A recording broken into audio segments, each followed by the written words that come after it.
Thank you for joining us. This is Oksana Vlasenko with Recruit for Business. Today's topic we will be covering is transitioning to remote workforce. We are getting a lot of questions on how do I manage them? How do I deal with employees that aren't available when I call them because they're working from home? What are some of the things we need to help our employees set up to make it a more efficient and effective way for them to work from home? I am going to give you some tips. We're going to cover some of these things in this video, and I will do my best to keep it short and interesting.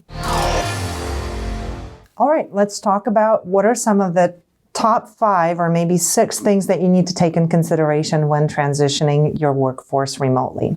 What is the work environment that they should have?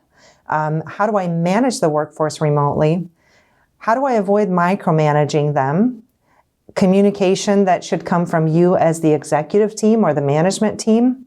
And how do I deal with employees that are working from home with kids? With the stay-at-home order and no schools in session right now, kids are at home. What do we do? How do we handle it? So we will dive into the first part is work environment and what that should look like. All right, let's talk about your work environment. Number 1, what does your dedicated workspace look like? Make sure it's a quiet room where you can get your work done. Can't be doing work from the couch. As comfortable as it sounds and as great as it sounds, it's probably not the most productive way. It really sets your mind and your tone of work environment completely differently if you're laying relaxed on the couch with a laptop in front of you. So be sure that you have a good dedicated workspace that you can do the work in. Let's talk about distractions. How do we avoid distractions? With the stay-at-home order, you've got people in the house, you've got kids, you possibly have your spouse that's also working from home. It's probably the hardest thing about transitioning to work from home is having others in the home that may have questions or may need you. They make an assumption that they can just walk in and ask those questions.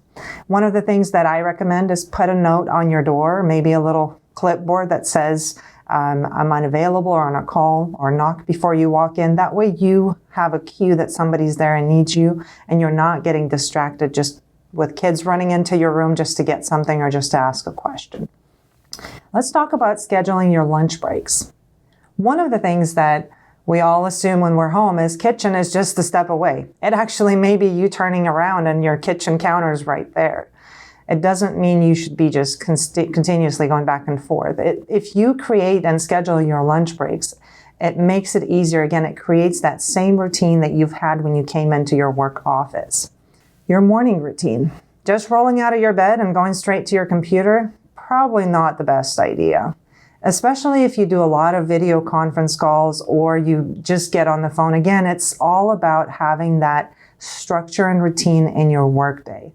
Go through the same routine that you did prior to transitioning to work from home. As great as it sounds to work in your pajamas, it probably is not setting your mind to be in the work mind. So what I recommend is go through your typical routine. If you normally wake up, make your bed, go shower, change, get your makeup on, and ladies and gentlemen, do your hair, anything else that you normally do in the morning, I recommend you still continue that same routine in the morning of getting yourself ready. Again, it gets your mindset for work. Creating an ambiance. If you're used to working in the office with the music on, if you do a job that's not as much on the phone and with people, but a lot of projects, you want to have that same type of environment set up in your home office.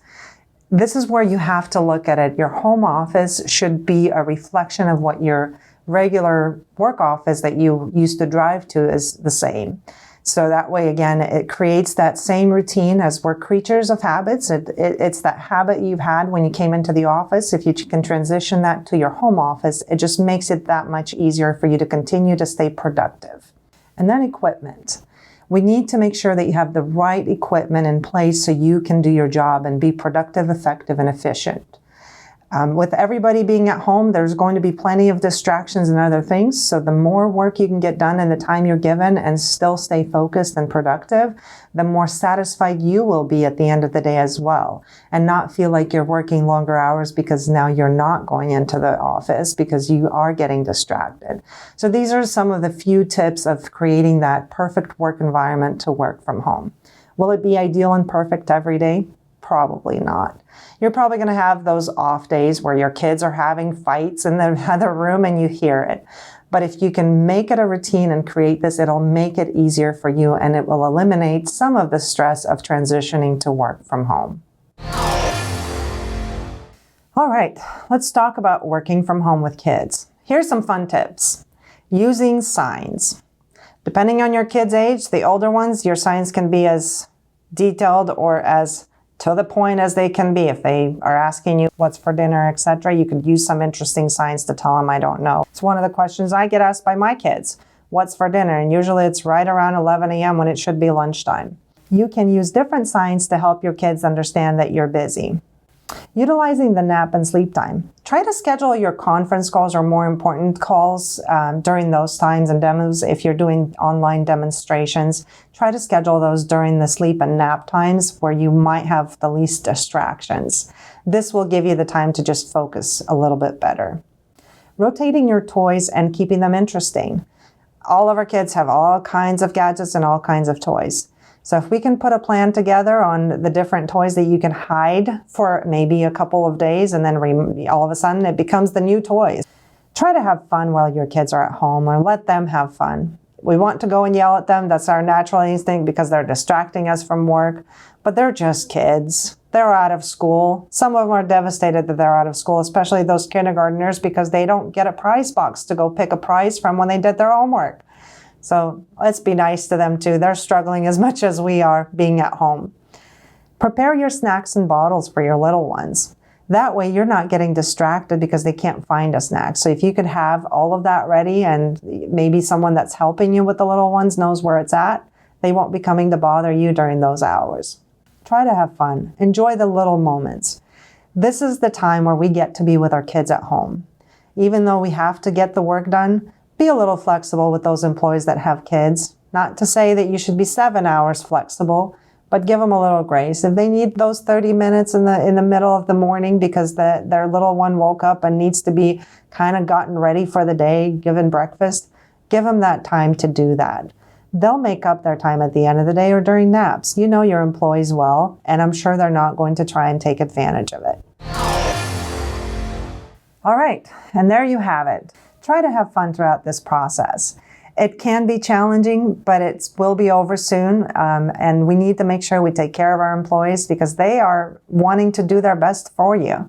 And they're trying to figure out how to do it while they're at home with their kiddos.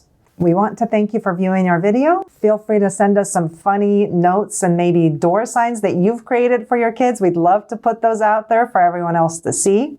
If you've got fun videos from your Zoom, as I've already seen some on the social media that we're finding of people forgetting they're on camera, love to see those as well. Get a little laugh out of this. And then again, subscribe to our channel and hit like.